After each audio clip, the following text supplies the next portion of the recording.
Welcome to the Best Hopes podcast. My name is Adam Thrower. And I'm Cecil Walker. And today we're going to take yet another slice of the hope pie. We knew there were so many slices.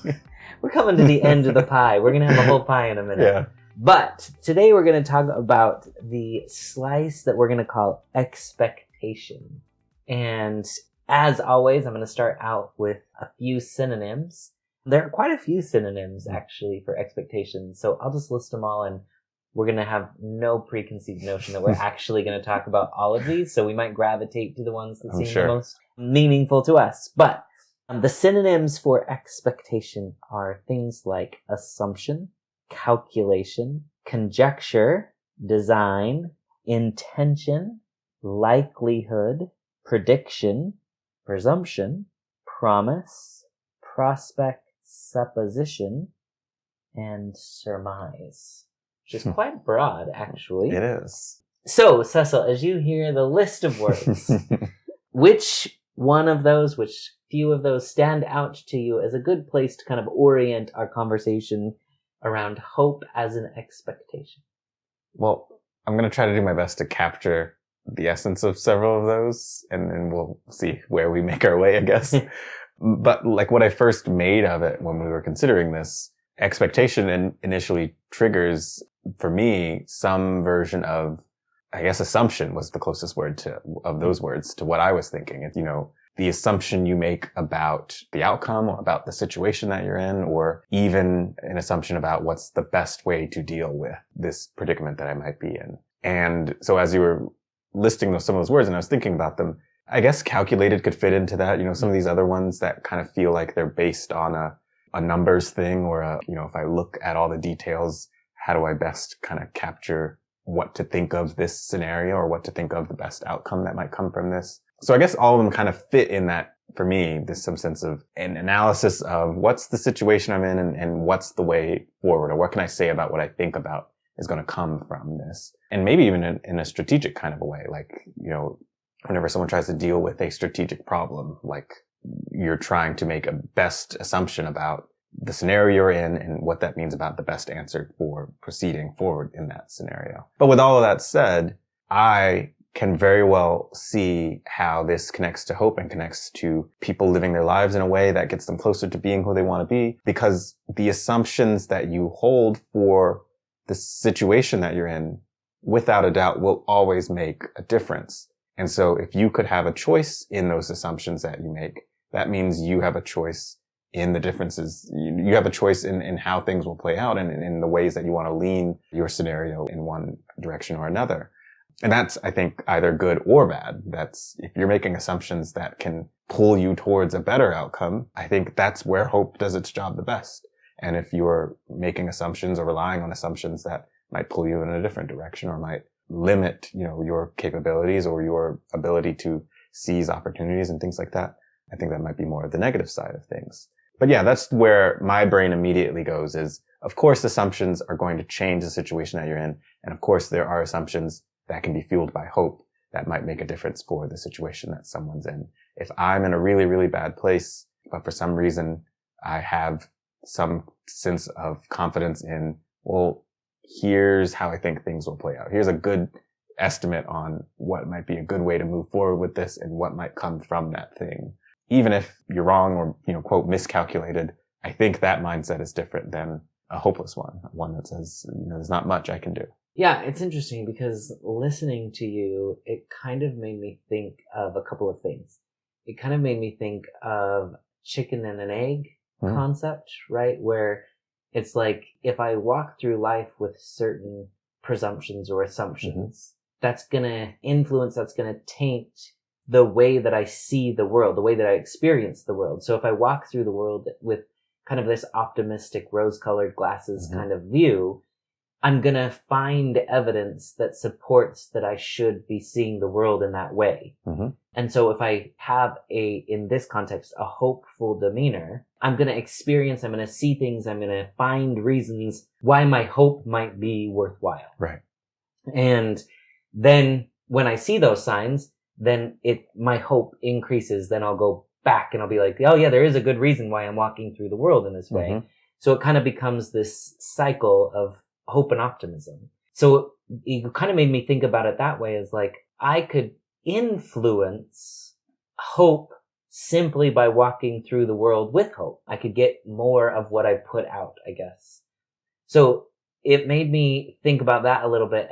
But then your emphasis on the word like calculation, and one of the other words that kind of like came to my mind as that was the likelihood. Mm-hmm. And it's almost this like weighing it out, right? I look at all the facts, I weigh them out, and I say, how likely is this hopeful thing gonna be to come about? Yeah.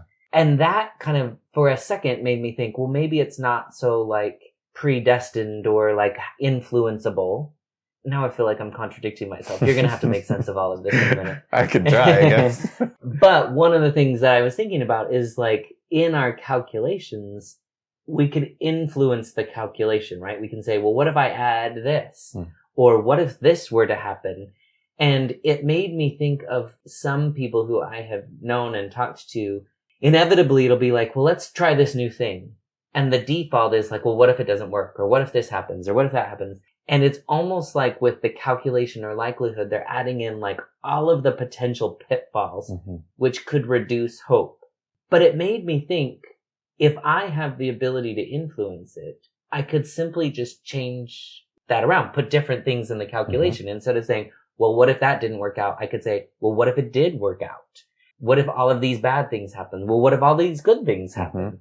And so I could put different things into the calculation and it would change the outcome. And so calculation on the surface seems like this really logical thing. But as I was sitting here stewing in my own like mess over here, I was like, but I could just change what goes into the calculation and get what I want. But I think you're right. I do totally agree with that. I don't think there's anything to fix, actually. I think that makes total sense to me. And it kind of makes me also think that, you know, that's essentially, or at least one way of describing what people get from a therapy with us. They walk away with either a different expectation, the things that could happen for them, or the ways that they could interact with their situations, either a different expectation for that or a different amount of possibilities for how things could work their ways out.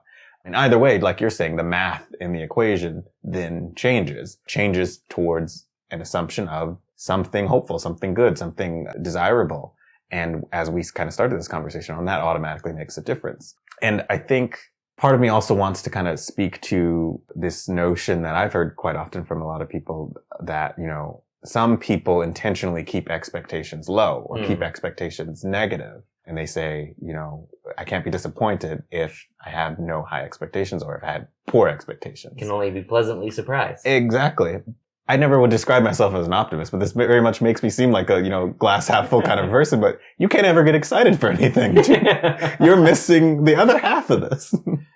You can't ever look forward to something. That's not in their calculation, is the missing variables of, well, what about the lead up to how things are going to play out? What about you existing as who you are in the whole journey toward that thing? You're deleting these variables out of your calculation and saying that I'm avoiding possible disappointment, and that makes this a good strategy. But I'd say that's one variable of numerous variables, to keep it in, you know, the math terms that you took us to.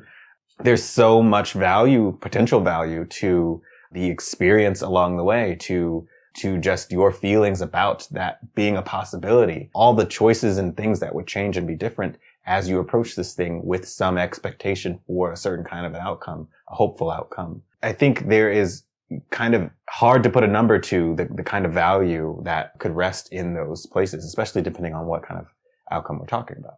Yeah, I think one of the things that you're really getting at, which I think is actually really powerful, I said that with a pause because I was going to say, like, it actually leads to a lot of power that's in my hands, right? If I walk through life with really low expectations, hoping for very little, just to be pleasantly surprised, then I walk through life with life happening to me. I don't have any power over what's going to happen. I don't get to influence it in any way. I don't mean this word negatively, but like I don't get to manipulate it at all, right? Like I don't have any influence on it. I just let life come to me. Yeah. And I think that we as people, as you look at people throughout history, there's really clear evidence of people putting their mind to something and achieving something. I think you think Olympians, right? They work for 4 years in between Olympics to achieve something that ends up taking a few seconds to achieve. And they put all of their hope and their expectation. They change their diets. They do all of these things to influence the likelihood that they will win at a particular moment. And if they just walked through life of like, well, I'll just see, the motivation would be different. The impact of their exercise would be different. How dedicated they were would be different. And so I think that really this walking through with expectation, I would say, comes with a lot of power. I literally get to change the way life occurs because I choose to expect something out of life. Yeah. Instead of just being like, well, I guess I'm just going to let life happen and see what it is. That seems so disempowering. You couldn't have any influence over anything. Yeah. To have no expectation or even negative expectations, particularly negative expectations for the sake of lowering disappointment, that to me sounds like a choice for living in some sense of what's the point of living in purposelessness, of being stuck in some void of, all the things to me that make things worth doing and pursuing. And it does very clearly to me look like a choice. I don't know if the people who do say and live in these kinds of ways would say it's a choice, but that's what it seems like from the outside based on what you just described, that there's so much power to be had in finding and building expectations in this kind of a hopeful way, and in all the ways that that can make a difference for you. So, I don't know how to actually write out the math on any of this stuff, but if these are the options, why not go for, fine, let myself expect something that would give me hope? Why not expect something that would make me feel something connected to meaning? And in all of this also, I don't think that black and white in terms of you should expect first place and not last place. I don't think it's as simplified as that. You can expect anything. That could be anything that could be infused with hope and meaning for you. You could be thinking, I probably won't come in first place, but this is going to be really fun, or this is going to really change how I view myself and my identity, or I can't wait to make my family and friends proud as I do whatever this thing is. I'm picturing like a race or something. I don't know what the first or last place analogy is here, but there is room for expectation regardless of that first last dichotomy that you might be trying to frame things in. Because maybe it's not even really about, are you literally going to accomplish the greatest, I don't know, kind of first glance accomplishment in this area. Maybe there's something else actually that you are going to fulfill in pursuing this thing. And having no or negative expectations, I think, shields you from being able to access whatever those things are. Yeah, you made me think of something a little bit complicated. So again, you might have to clear up whatever mumble comes out of my mouth. But you kind of initially said, kind of in a joking way, I don't know how to do the math of that. And I was thinking about the math of it all, right? And let's say some accomplishment is 100, right? 100%. We could have in our head, well, I'm going to do this, I'm going to act this way, I'm going to whatever, and that's going to add up to 100%. And so that's an expectation that I walk into of it's going to go this way, and I'm going to get to achievement. I'm going to get to success. And then life might actually happen, right? And maybe I get injured. And so now I can't do the exercise plan that I thought that I was going to do. And so now it looks like, well, I'm only going to get to 80%. I have an opportunity to say, okay, do I need to change my expectation? And I really liked what you said of maybe first place isn't a realistic expectation anymore, but finishing the race is an expectation. And now that's 100%. Or having a lot of fun while I run this race, that's 100%. And so if fun becomes 100% now, then maybe I say, instead of training really hard, maybe I try to get as many people as I can to run with me. Because now it doesn't matter how long it takes. It doesn't matter if somebody on bike with me is slower than me or faster than me. But what ends up happening is we get to listen to the music that's along the way, or we get to chat, or we whatever. and we finish. So 100 might have changed because new math came into the calculation. Right. I got -20 because I twisted my ankle, but I can get that 20 back by adding people that I like, or listening to music that I like, or having a lot of fun, or whatever. So the math can change based on what my expectation is, but I can always get to 100 depending on how I define 100. And then I was thinking about what you were saying around like, but if I have no expectations or even negative expectations, because I want to protect myself from getting to a place that from being disappointed. If I have negative expectations, I can never get to 100. Mm-hmm. I'm constantly subtracting. Yeah. And so success can never be achieved because I'm constantly taking out from the overall equation. Yeah. And looking at it in that really simplistic way is like, what good does negatively walking into something? Like, you could never actually get as much as possibly you could get. So just looking at it in that really simple way of thinking, the math is manipulatable, but if I constantly manipulate it with negatives, I'm never going to get to what the potential could be. Yeah. I think that is so well said and so well described, because it seems to me like this is some insurance policy that some people take out to protect themselves against disappointing things happening. But I guess math fits this really well because it just doesn't seem worth it to me, right? The cost you're paying here, what you're giving up is so much more valuable. It's worth so much more. Like you're saying, you can't get anywhere near 100. You don't have a chance at 100 because of this way that you're handicapping yourself for the sake of potential safety or defense against what might be a negative outcome. Because the fulfillment of anything meaningful is going to be totally removed as a possibility for you. And that can't be worth it. There's no way disappointment can compare in size to never having a shot at anything meaningful to you or something impacting you in a very fulfilling and transformative kind of way. Yeah, I think the other thing that came to my mind is when we walk in with those negative assumptions, we in everyday life consider the outcome of that problematic or maladaptive in some way, right? If I walk in with this is never going to work attitude, we oftentimes make that synonymous to depression. If we walk in with what if this happens, or what if that happens, or what if this doesn't go right, or what, we equate that oftentimes to anxiety. And so we have these terms, we have these conditions where we say, if this is your mindset, if this is your default, you're either depressed or you're anxious. Neither of those things feel good. Neither of those things feel helpful. And so I really liked what you said around sometimes people go into it as thinking like, this is my insurance policy. But if your insurance policy makes you feel horrible, you need new insurance. What good is that insurance?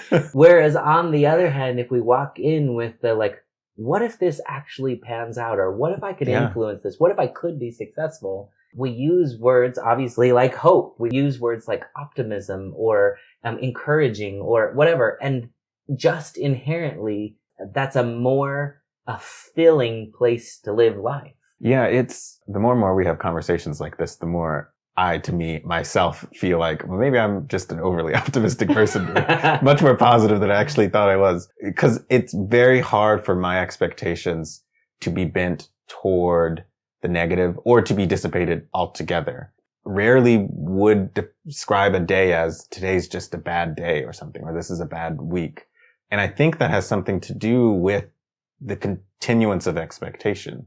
I would see a negative thing happening or a disappointing outcome as an exception along the route toward whatever it is that I'm working towards or trying to do or looking forward to.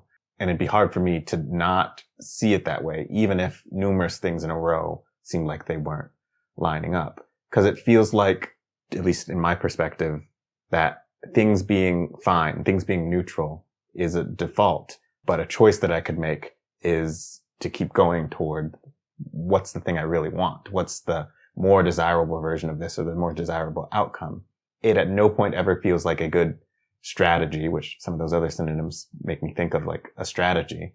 It never feels like a good strategy to take your eyes off of the thing that you want, to start to work against yourself or to start to believe in other things that might pull you further away from, whatever the outcome is that you want. I just can't see how that ever gets it to be more enjoyable for you or ever gets you to get to a more desirable place. Yeah, the other thing that I was thinking about too is that if we kind of look at this as like an ever-evolving expectation, then if there is a setback, right, if there's something that I endeavor to do and it doesn't work out the way that I was endeavoring it for, it changes my experience of that setback as well, because I was expecting it to work and it didn't. And so now there's an immediate like curiosity of like, well, how come? Why didn't that work? And now it's something to be learned from. It's lessons that can be drawn. It's a way to be like, oh, if I had done this differently, then it would have worked out. Yeah. And so I think you think about these people who are innovatives, who are innovators, who are creatives, they're constantly taking what we look at as setbacks or failures, and they don't define it as a failure. They define it as, that taught me a lesson to get me closer. And I think that really comes down to this idea of expectation. I expected it to go one way and it didn't, which inherently then makes me say, how come? And there's learning that can happen in the how come. Yeah. I guess it's this quintessential, like using quote failure differently, using it to fail upwards or forward or something like that. This whole portion of this conversation makes me think of, as you know, I studied piano in school and then spent years teaching it. And I used to get confused sometimes with students because they would give up on a piece that's really hard. And it would sometimes be something like, they would say something to the effect of, I just can't do it, or it's impossible, or I need to pick something more doable.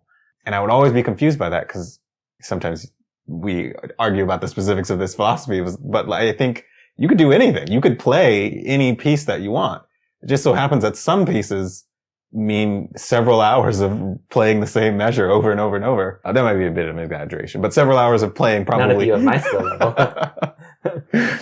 And so in my mind, I'm seeing them, again, quote, fail at the thing that they're trying to do, but I'm not seeing it as even really failure. I'm seeing it as like the outcome is loading. I'm looking at a loading bar and it's like you're just moving and moving and moving. And so they're getting frustrated and disappointed by what's happening. And that's not at all the emotional experience that I'm having with it. I'm not disappointed in them or thinking, I don't know if they can do this. Like, that's just one of 2,000 times you need to do that. So move on to the next one and the next one. And eventually you'll be able to be there. And I think with that expectation, as maybe as ridiculous as it might sound, anyone could play anything. Anybody could get to that place of doing that. That would take us to a whole nother conversation about, well, do you want to do it 2,000 times, or do you actually care to get good at whatever this thing is? But I think in any other version of this analogy, the outcome obviously should matter to you. And so to do whatever version of that thing's 2,000 times, practicing it probably feels worth it. I think you just got to look at it that way, that my outcome is just loading. It doesn't matter if it seems like it's frozen right now or if it seems like it's taking a while, but it's coming. I'm moving towards it because that's what I'm expecting. That's what I'm looking at. Yeah. One of the things I really love about that example is that it changes the meaning of the effort, that the effort is contributing to a particular outcome, or my effort is insufficient for it to get to that outcome. And I think simple shift, and I think it really does come down to hope, right? Of like, I have an expectation that this thing is achievable. If I interpret my behavior as getting me closer to it, I persist. If I misattribute and I say, I'm incapable of doing that, then I desist. And so I think that really adds that meaning to the word expectation. What meaning I attribute to my expectation. If I went into it with the expectation of this is going to be hard, then each time that I try would confirm it is indeed hard, but I can get there. So if we redefine what our expectation is, it will be hard and it will be fulfilling. It will require a lot of effort and I can do it. It will, if we change the expectation, it changes the meaning of all of that, what you're calling loading. The loading meaning is influenced by how clearly I've stated my expectation. Yeah, how many hours do we have for this podcast?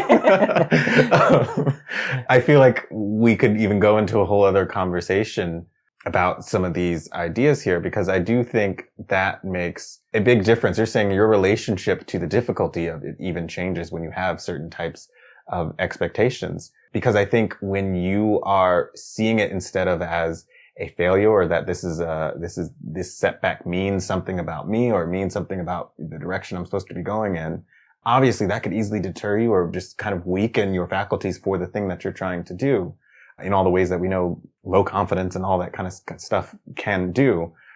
But I think having hopeful expectations, having the kinds of things that we're talking about here, it changes where you put blame, or it changes even the need for blame at all in doing something difficult, doing something probably worthwhile. Because if I mess up on this thing, or there's whatever setback, I could either say, oh, it's because I'm insufficient, because I don't have enough, or I can't do enough, or this is just not worth, me putting all my effort into. Or I could say, that was to be expected. That, of course, this is this hard thing I'm trying to do. It's so meaningful. It's so big. Of course that's going to happen. I'm not getting to the top of Mount Everest without getting tired, without feeling like this is taking a lot of effort. So yeah, I completely agree that it really redefines your whole relationship with this thing, which I think turns it into a different kind of an interaction. Well, like you said, we could probably go on for an eternity here. But is there any final nuggets of greatness that you want to throw out there? How many episodes deep are we into this? I feel like there's a collection of the nuggets all together. So the risk of, I won't take the risk of going any further. All right. I think hopefully that was useful for all of you. Hopefully that changes your perspective on how hope can be an expectation, how our hope can influence our expectation, and how our expectation could influence our hope. So hopefully that was useful. If you know somebody who could benefit from thinking about hope in this way, thinking about it as an expectation, please feel free to share it with them. We would love to hear your thoughts or their thoughts about what new ideas, new insights you had as a result of looking at hope in this way. So until the next time, go live hopeful expectations.